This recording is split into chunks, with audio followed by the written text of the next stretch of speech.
Praise the Lord. दोस्तों, हम आपका स्वागत करते हैं आज सुबह की प्रार्थना में। और आज मैं आपसे एक विशेष बात के ऊपर बात करना चाहता हूँ। ये आपके लिए और मेरे लिए बहुत ज़रूरी है। और जैसे कि आप समझ रहे हैं कि हम नए महीने में हमने प्रवेश किया है, तो इस महीने के लिए एक टास्क मैं आपको दे रहा हूँ। इस पूरे महीने एक काम आपको करना है। पूरे 30 दिनों तक आपको एक काम करना है। वो काम ये है कि आपको प्रतिदिन यीशु मसीह के साथ में 1 घंटा व्यतीत करना है। आप सुबह करें, आप दिन में करें, आप शाम को करें, लेकिन 1 घंटा 1 आवर आपको यीशु मसीह के साथ में व्यतीत करना है। कैसे व्यतीत करना है? आपको एकांत में जाना है, वहां पर बैठना है अपनी बाइबल के साथ, अपनी नोटबुक के साथ, पेन के साथ, कोई फोन नहीं, कोई अदर चीज नहीं, कोई डिस्टर्ब करने वाला नहीं। एकांत में बैठिए और सबसे पहले 5 मिनट या फिर 10 मिनट आप एक भजन को गाइए। एक भजन को स्वयं गाइए, फोन पर लगाकर नहीं, लेकिन अपने आप एक भजन को गाइए। 5 से 10 मिनट एक भजन आप गाओ, दिल से उसे गाओ। कोई भी भजन है, आप उसे गाओ। उसके बाद आपको अपनी बाइबल खोलनी है और आपको बाइबल पढ़ना है। आधा घंटा आप बाइबल को पढ़ें, उस पर मनन करें, उस पर ध्यान करें, और उसके बाद जो कुछ आपको समझ आता है उसे अपनी डायरी में, एक नोटबुक में लिखें। और उसके बाद जब आप ये पूरा काम कर दें, उसके बाद आप प्रार्थना करें। 10 से 15 मिनट आप प्रार्थना में व्यतीत करें, केवल धन्यवादी की प्रार्थना। और धन्यवादी की प्रार्थना कैसे होती है वो भी मैंने आपको सिखाया है राफा प्रेयर में। प्रभु का धन्यवाद करना, जो चीजें आपके पास हैं उनके लिए धन्यवाद करना, और जो आप चाहते हैं आपके जीवन में हो उसके लिए भी धन्यवाद करना। तो आज मैं आपको एक प्रैक्टिकल सेशन देने जा रहा हूं कि कैसे आपको ये करना है। ये 1 घंटा कैसे आपको प्रभु के साथ में व्यतीत करना है। हालांकि मैं भजन नहीं गा रहा हूं, आप भजन गा सकते हैं। मैं आपको बाइबल अध्ययन से आगे लेकर के जाऊंगा। तो आपको ऐसे नहीं पढ़ना कि आपने अखबार की तरह ऊपर ही ऊपर पढ़ लिया, नहीं। आपको डीप, थोड़ा सा पवित्र आत्मा की गाइडेंस आपको मांगनी है, और तब आपको धीरे धीरे उसे पढ़ना है और उसे समझना है, और धीरे धीरे उसे लिखते भी जाना है कि आपको क्या समझ आ रहा है, क्या परमेश्वर पवित्र आत्मा आपको क्या प्रकाशन दे रहा है, उसे आप लिखते रहें। यह प्रकाशन मेरे लिए कुछ और हो सकता है, आपके लिए कुछ और हो सकता है, किसी और के लिए कुछ और हो सकता है। अलग अलग बातें सबके लिए हो सकती हैं। जरूर नहीं है जो मैं आपको बता रहा हूं इस पद से पवित्र आत्मा हो सकता है आप पर कुछ और रिवील करे उसके अंदर से, क्योंकि ये एक खजाना है। आप जितना खोदेंगे उतना आपको मिलता चला जाएगा। सो आज हम एक प्रैक्टिकल सेशन मैं आपको सिखा रहा हूं कि कैसे आपको करना है। तो इससे पहले कि हम बाइबल स्टडी करें, आपको मेरे साथ में मिलकर एक एकांत स्थान में आप चलिए और अपनी बाइबल ले लीजिए, अपनी डायरी ले लीजिए, अपनी पेन ले लीजिए, अपना फ़ोन साइड रखिए और 10 मिनट आप प्रभु की आराधना कीजिए। एक भजन आप प्रभु के लिए गाइए।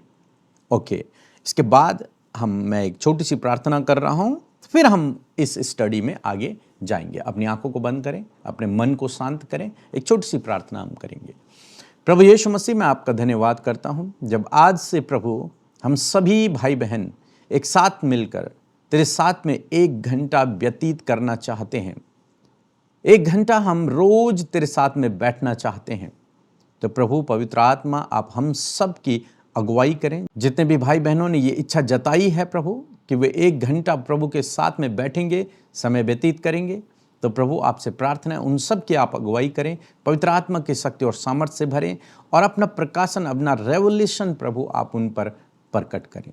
हर एक डिस्टर्ब करने वाली बातें इनके जीवन से दूर हो जाएं, इनके विचारों से दूर हो जाएं। धन्यवाद करते हैं। प्रार्थना प्रभु यीशु के नाम से मांगते हैं, आमीन।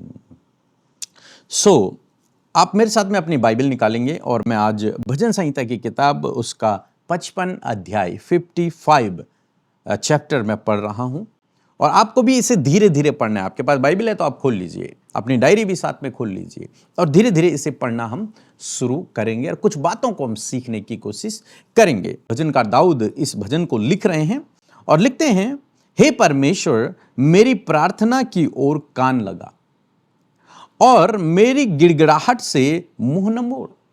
भजनकार प्रार्थना कर रहा है प्रभु से और यह प्रार्थना कर रहा है, प्रभु जो कुछ मैं प्रार्थना कर रहा हूं उसको सुन, मेरी ओर अपने कानों को लगा, अपना मुंह न मोड़, मुझसे मेरी प्रार्थना को सुन।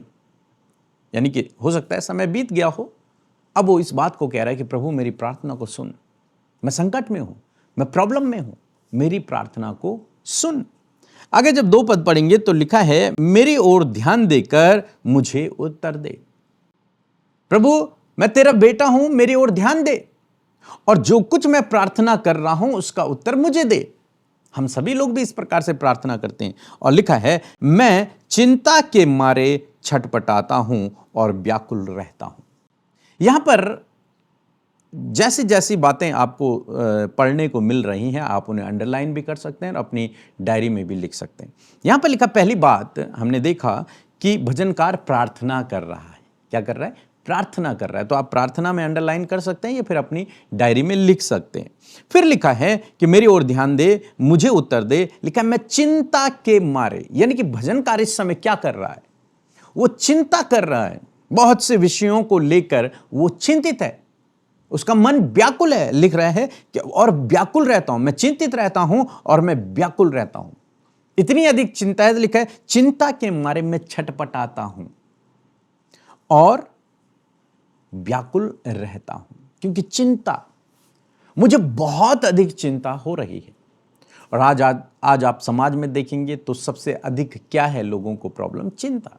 भविष्य की चिंता, बच्चों की चिंता, परिवार की चिंता, पैसे की चिंता, जॉब की चिंता, बिजनेस की चिंता, अनेक प्रकार की चिंताएं हैं। ऐसे भजनकार को भी एक चिंता है, एक चिंता का विषय उसके जीवन में है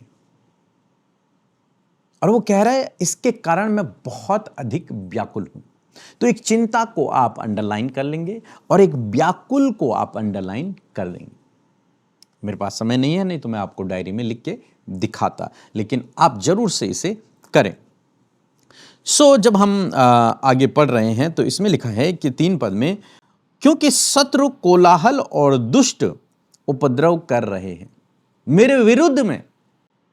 जो मेरे शत्रु हैं वो कोलाहल कर रहे हैं, उपद्रव कर रहे हैं, वे मुझ पर दोषारोपण करते हैं, दोष लगा रहे हैं मेरे ऊपर। वे कौन? मेरे शत्रु, मेरे दुश्मन।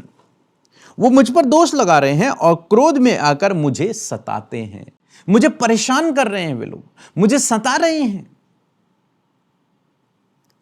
तो आप इसे भी अंडरलाइन कर सकते हैं कि शत्रु, दुश्मन क्या कर रहे हैं?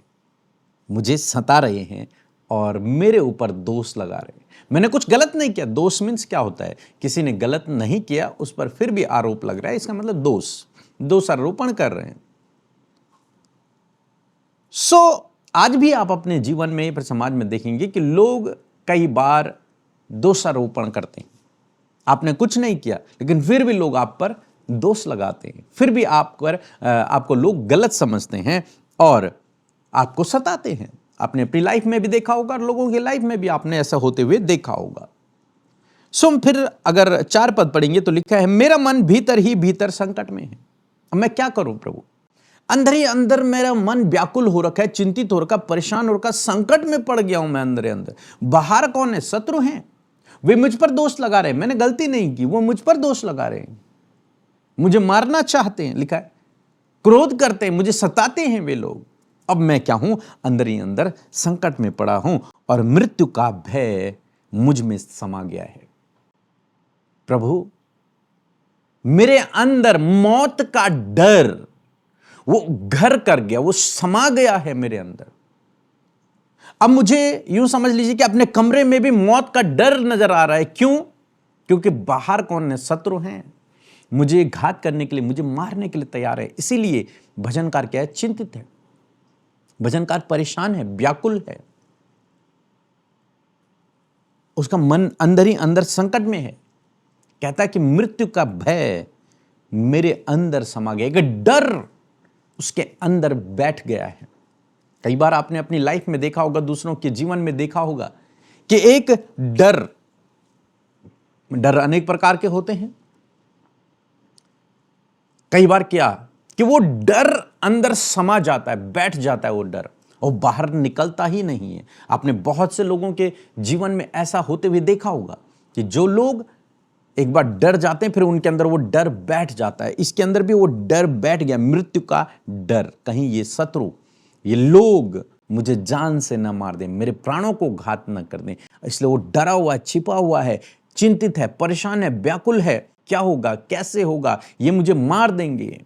एक डर उसके अंदर बैठ गया है। और फिर लिखा है 5 पद में, भय और कंपकपी ने मुझे पकड़ लिया। डर और थरथराहट, कांप रहा है वो डर के मारे, मुझे पकड़ लिया है, और भय के कारण मेरे रुएं खड़े होते, मेरे जो बाल हैं वो खड़े हो जाते हैं। कब? जब मैं देखता हूं कि शत्रुओं ने मुझे घेर लिया है, वो मुझे मार डालना चाहते हैं। जब मैं इस विषय में सोचता हूं, जब मैं ये देखता हूं, तो मेरे रोएं, मेरे बाल खड़े हो जाते हैं, मैं कांपने लगता हूं। डर मेरे अंदर इस कदर समा गया है। मैं समझता हूं कि यहां तक आप भजनकार की परिस्थिति को समझ गए होंगे कि भजनकार के विरोध में कुछ लोग खड़े हैं जो उसे मारना चाहते हैं। अब भजनकार जो है वो डर गया है, बहुत अधिक डर गया है। अब वो चिंतित है, मैं कैसे बचूं इन लोगों से, व्याकुल है, उसका मन संकट में है, और उसको समझ नहीं आ रहा कि क्या करना चाहिए मुझे। अब वो भयभीत है, वो कांप रहा है डर के मारे, उसके बाल खड़े हो जा रहे, रोए खड़े हो जा रहे हैं उसके हाथ पैरों के। जब वो इस बात को सोच रहा है, ये फिर देख रहा है, होते हुए देख रहा है। अब वो अपने मन में एक कल्पना कर रहा है। क्या कल्पना कर रहा है, यदि आप पढ़ेंगे 6 पद लिखा है, मैंने कहा भला होता कि मेरे कबूतर के से पंख होते और मैं उड़ जाता और विश्राम पाता। एक कल्पना वो अपने मन में कर रहा है। प्रभु कितना अच्छा होता अगर तूने मुझ पर भी कबूतर के समान पंख बनाए होते, तो मैं इस जगह से, जहां पर शत्रुओं ने मुझे घेर रखा है, जहां पर शत्रु मुझे मार डालना चाहते हैं, इस जगह से उड़ जाता और उड़ करके किसी दूसरी जगह पर जाकर विश्राम पाता, शांति को पाता, आराम को पाता। भला होता कि मेरे भी पंख होते और मैं उड़कर दूसरी जगह पर पहुंच जाता। लिखा है, देखो फिर तो मैं उड़ते उड़ते दूर निकल जाता और जंगल में बसेरा करता। अगर मेरे पंख होते प्रभु, वो प्रभु से इस बात को कर रहा है कि प्रभु अगर मेरे पंख होते तो मैं उड़ करके दूसरी जगह जंगल में चले जाता और वहां बसेरा करता, वहां मैं डेरा लगाता, वहां मैं छिप जाता, वहां मैं अपना घर बनाता और ये शत्रुओं के बीच से मैं निकल जाता। लिखा है आगे अगर पढ़ेंगे, मैं प्रचंड बयार और आंधी के झोंके से बचकर किसी शरण स्थान में भाग जाता। प्रभु अगर मेरे पंख होते तो मैं आंधी को भी चीर करके, आंधी से भी बच के मैं एक अच्छे स्थान पर, शांत स्थान पर चले जाता। लेकिन मेरे क्या करूं, मेरे पंख नहीं है, तो मैं यहीं फंसा हुआ हूं, तो अब मैं किसके पास जाऊं?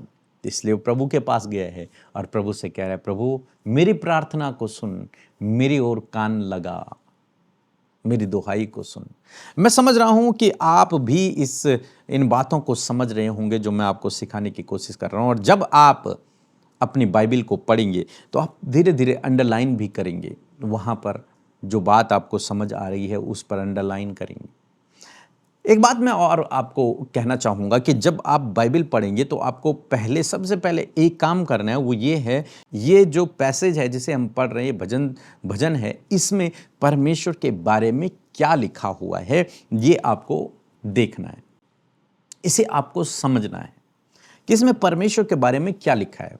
तो अभी यहाँ तक हमने पढ़ा, 8 पद तक हमने पढ़ा, और मैं सोचता हूँ कि अभी तक परमेश्वर के बारे में ऐसी कुछ बात यहाँ पर नहीं लिखी। यहाँ पर भजनकार अपनी परिस्थिति के बारे में बता रहा है, मेरी क्या परिस्थिति है, मैं कैसे चारों तरफ से शत्रुओं से घिर चुका हूँ, मैं कैसे इस परिस्थिति से बाहर निकलूं। मैं चिंतित हूं, व्याकुल हूं, मैं डरा हुआ हूं, मैं कांप रहा हूं, मैं थरथरा रहा हूं। मेरे पंख भी नहीं है जो मैं उड़कर दूसरी जगह चले जाऊं और सुरक्षित हो जाऊं। कैसे प्रभु, कैसे इस परिस्थिति से मैं बाहर निकलूं। मैं आशा करता हूं आप समझ रहे होंगे। और फिर यदि आप 9 पद पढ़ेंगे तो 9 पद में लिखा है, हे प्रभु उनको सत्यानाश कर। अभी एक बड़ी अजीब बात आपको पढ़ने को मिल रही होगी।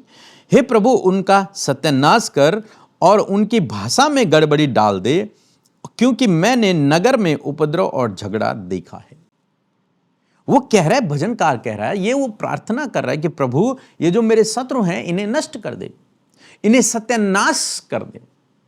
अब यदि आप बाइबल पढ़ने वाले लोग हैं तो आप जानते हैं कि ऐसी प्रार्थना अब हमें नहीं करनी। क्यों नहीं करनी? ये पुराना नियम है जो मैं पढ़ रहा हूं, और नए नियम में प्रभु यीशु मसीह ने कहा कि अपने शत्रुओं के लिए प्रार्थना करो। अपने शत्रुओं से, अपने दुश्मनों से भी प्रेम रखो। तो जिससे आप प्रेम रखेंगे उसके लिए आप ऐसी कामना नहीं कर सकते। यह पुराना नियम है, इसलिए उन्होंने ऐसा किया। लेकिन नए नियम के अनुसार, यीशु के अनुसार, यीशु की शिक्षाओं के अनुसार हम किसी के भी बुरे की कामना, बुरे की प्रार्थना नहीं कर सकते।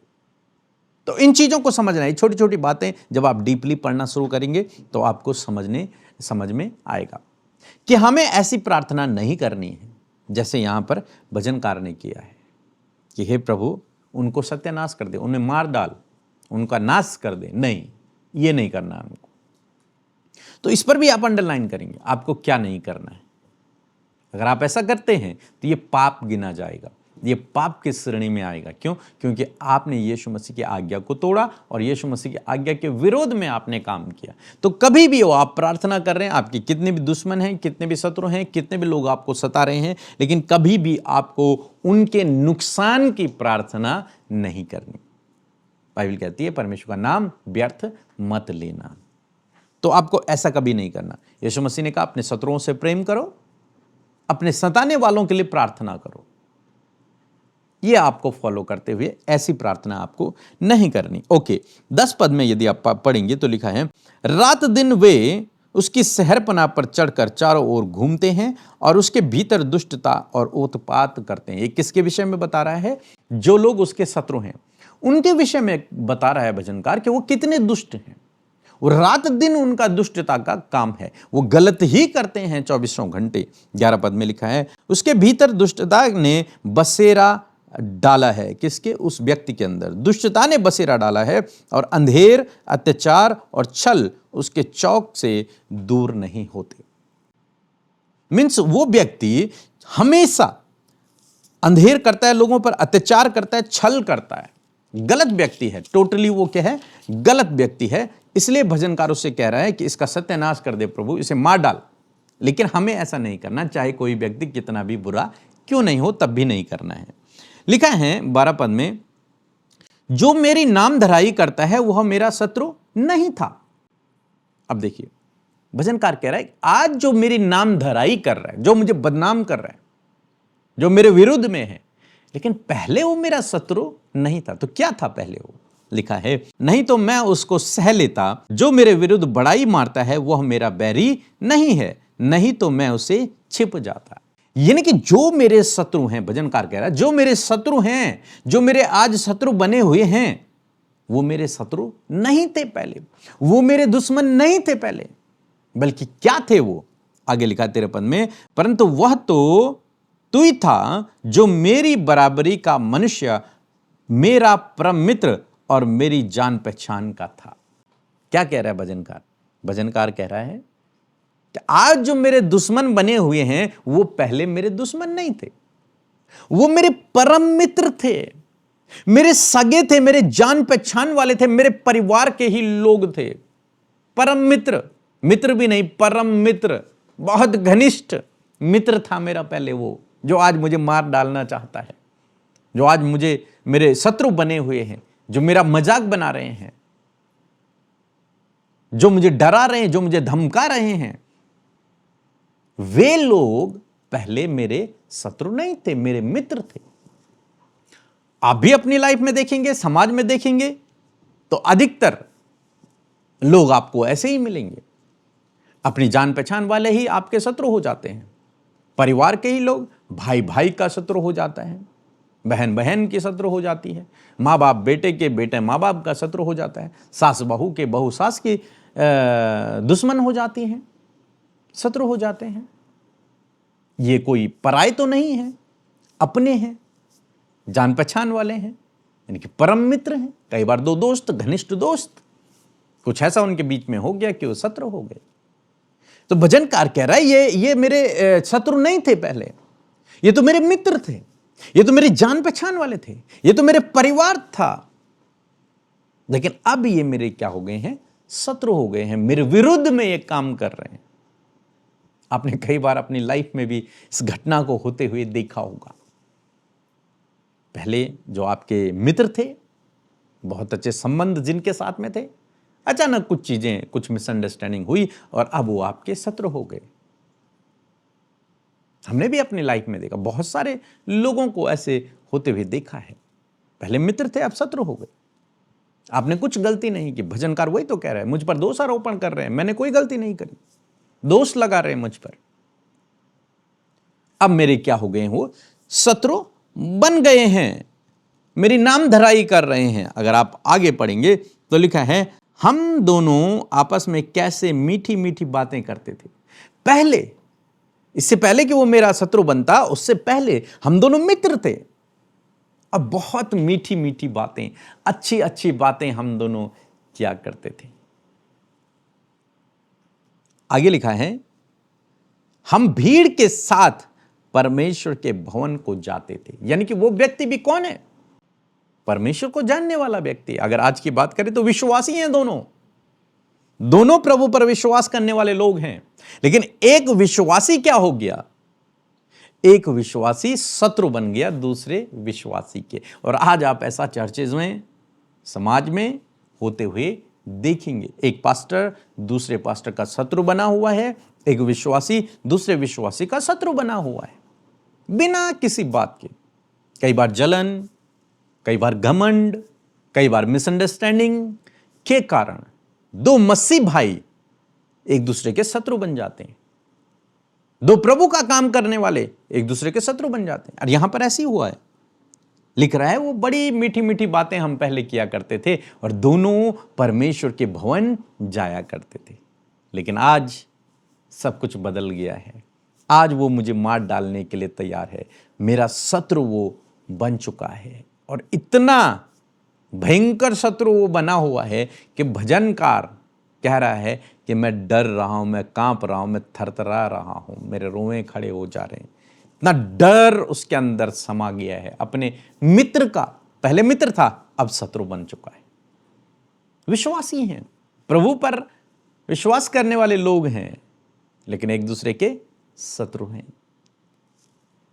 यदि आप विश्वासी हैं और किसी का शत्रु बने हुए हैं, किसी के नुकसान की कामना कर रहे हैं, तो परमेश्वर का वचन आपसे बात कर रहा है कि नहीं, ऐसा नहीं होना है, ऐसा नहीं होना चाहिए। आगे यदि आप पढ़ेंगे तो लिखा है 15 पद में, उनको मृत्यु अचानक आ दबाए। अब भजनकार फिर ऐसे ही प्रार्थना कर रहे हैं उनके नुकसान की, और वे जीवित ही अधोलोक में उतर जाएं, क्योंकि उनके घर और मन दोनों में बुराइयां और उत्पात भरा है। लेकिन जैसे कि मैंने पहले बताया कि आप जब इस स्टडी को कर रहे हैं तो आपको किसी की भी हानि की कामना नहीं करनी।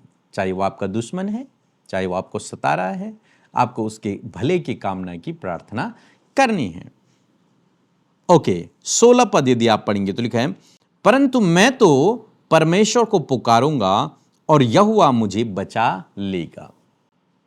अब यहां पर देखिए, 15 पद तक हमने पढ़ा भजनकार की परिस्थिति के बारे में।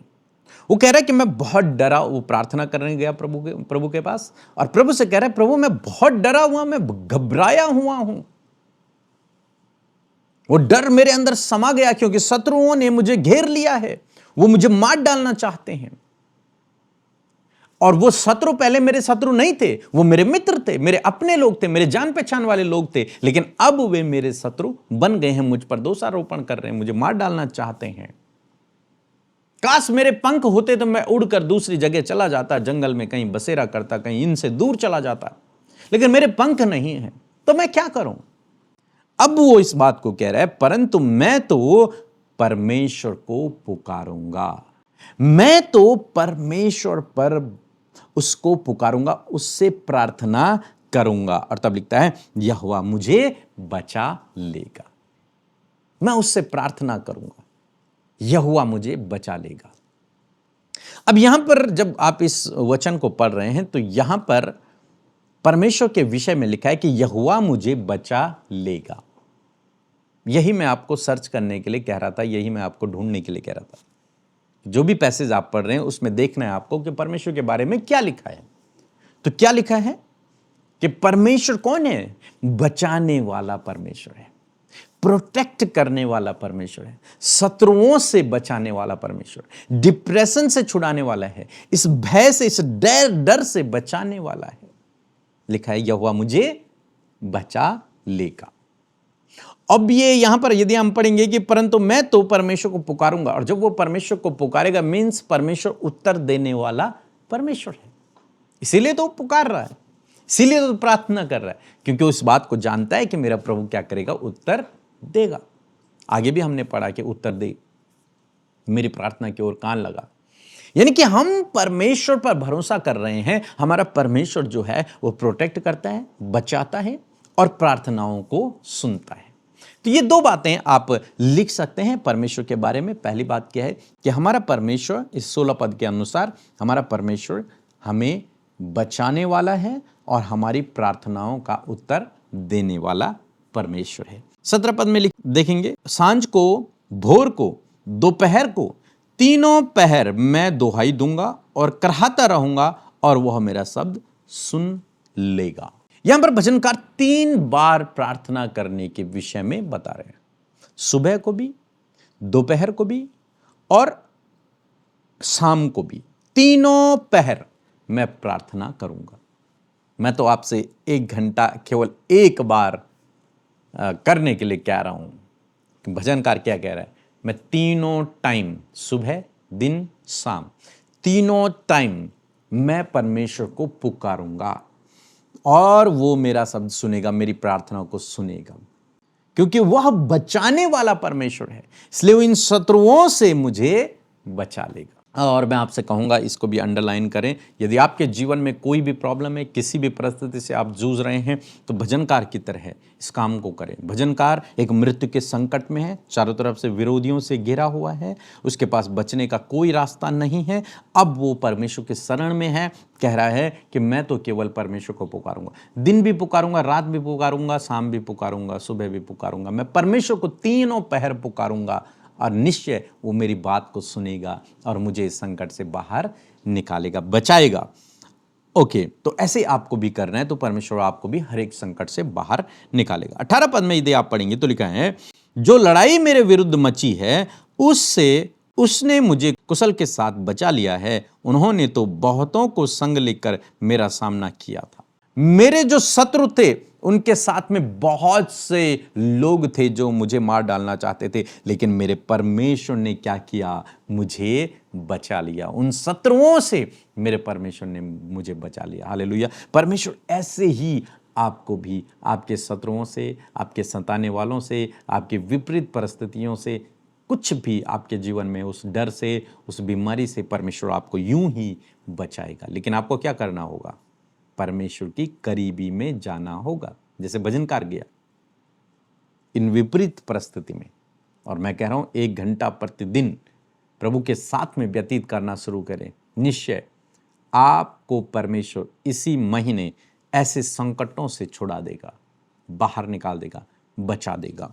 आगे लिखा है 19 पद में, ईश्वर जो आदि से विराजमान है यह सुनकर उत्तर देगा, वे ये हैं जिनमें कोई परिवर्तन नहीं और उनमें परमेश्वर का भय है ही नहीं। उसने अपने मेल रखने वालों पर भी हाथ छोड़ा है, उसने अपनी वाचा को तोड़ दिया है।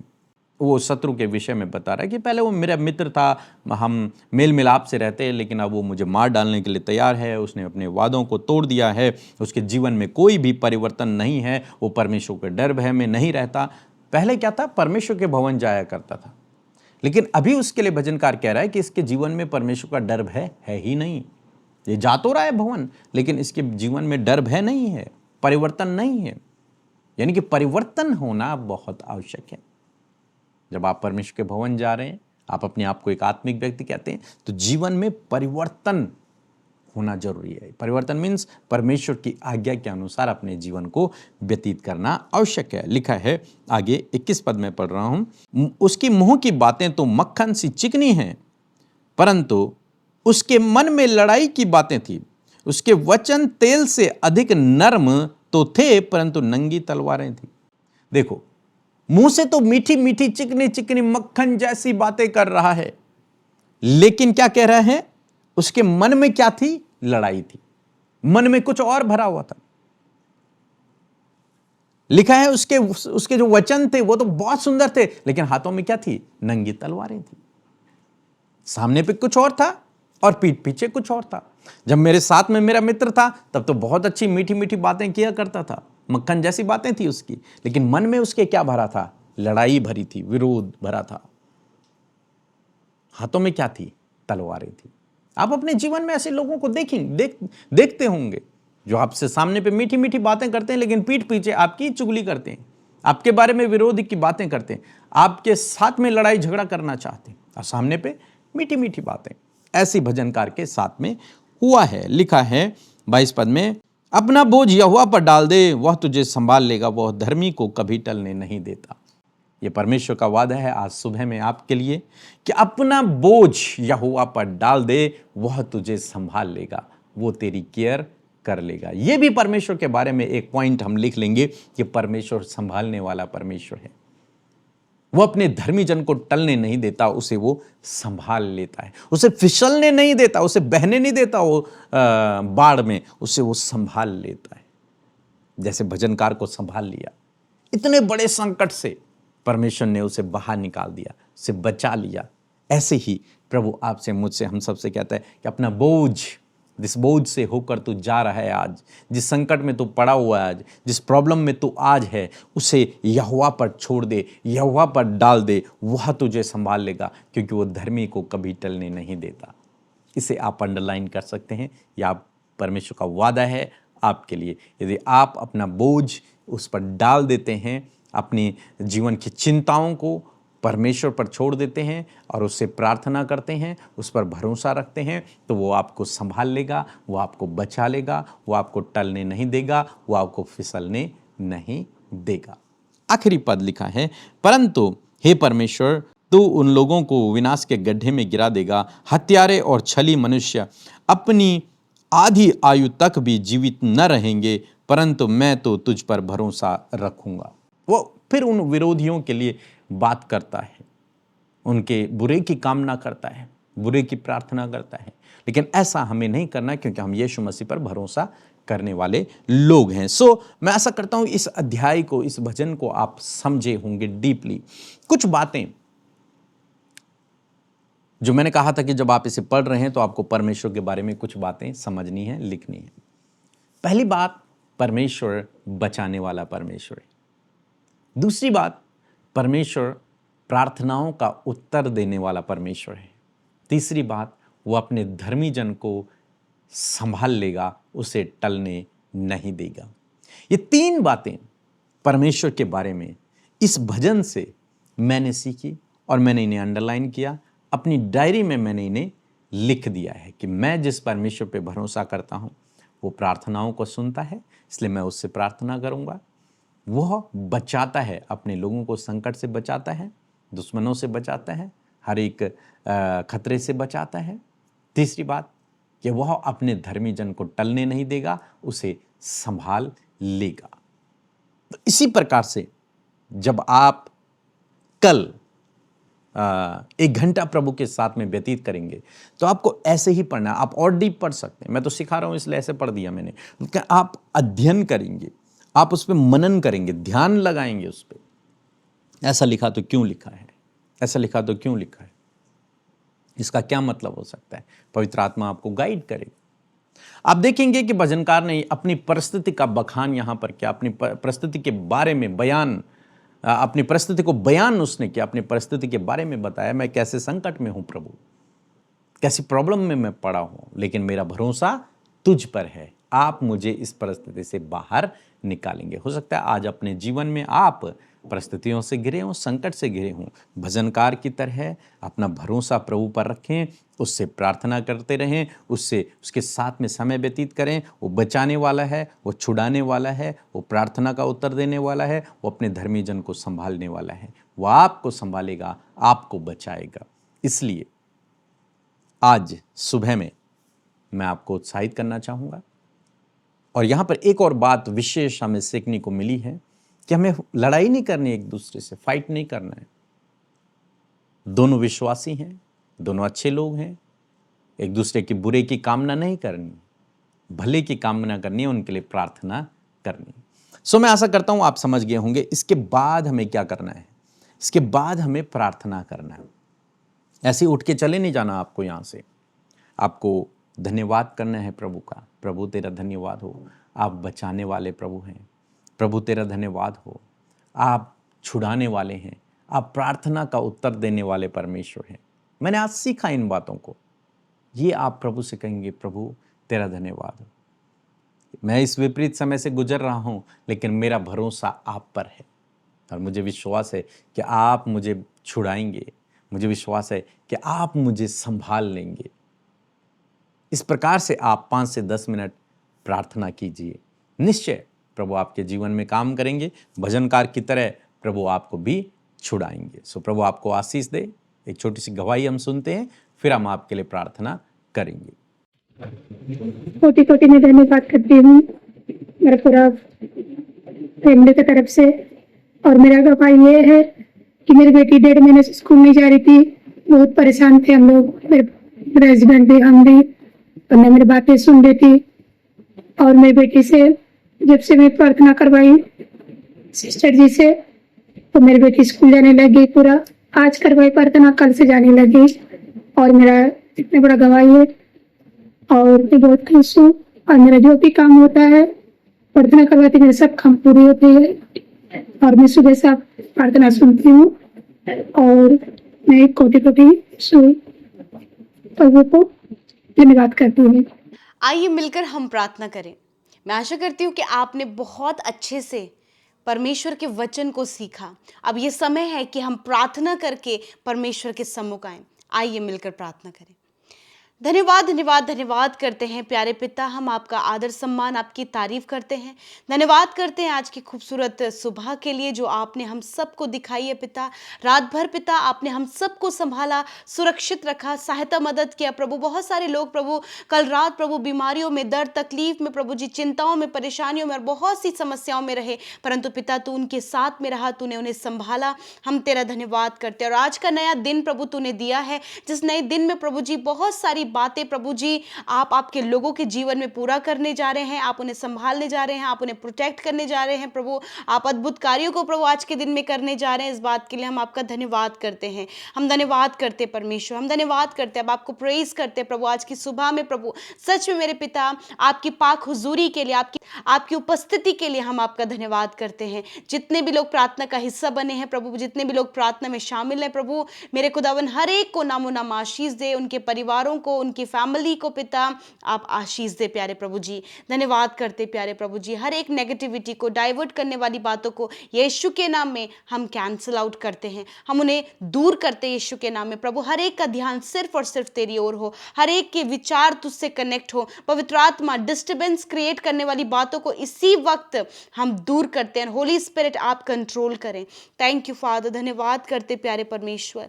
मैं धन्यवादित हूँ पिता आज के खूबसूरत वचन के लिए परमेश्वर पिता। जब हमने प्रभु इस वचन को पिता, इस टास्क को खुदावन प्रभु करने के लिए प्रभु बहुत सारे लोगों ने इच्छा जताई है परमेश्वर पिता कि प्रभु वो 1 घंटा प्रभु जी 1 आवर परमेश्वर पिता आपके साथ प्रभु टाइम को स्पेंड करेंगे परमेश्वर। और मैं प्रार्थना करती हूँ पिता, जब आज के खूबसूरत सुबह में प्रभु हमने सीखा प्रभु कि किस प्रकार प्रभु हम तेरे वचन को स्टडी करें। हाँ परमेश्वर, मैं धन्यवाद करती हूँ प्रभु, हमने सीखा कि तू बचाने वाला परमेश्वर है। हम धन्यवाद करते हैं प्रभु कि तू बचाता है प्रभु अपने लोगों को हर एक संकट से, हर एक परेशानी से, हर एक मुसीबत से, हर एक विपत्ति से प्रभु तू अपने लोगों को बचाता है परमेश्वर पिता। और मैं धन्यवाद करती हूँ पिता कि तू अपने लोगों के बोझ को उठाता है पिता।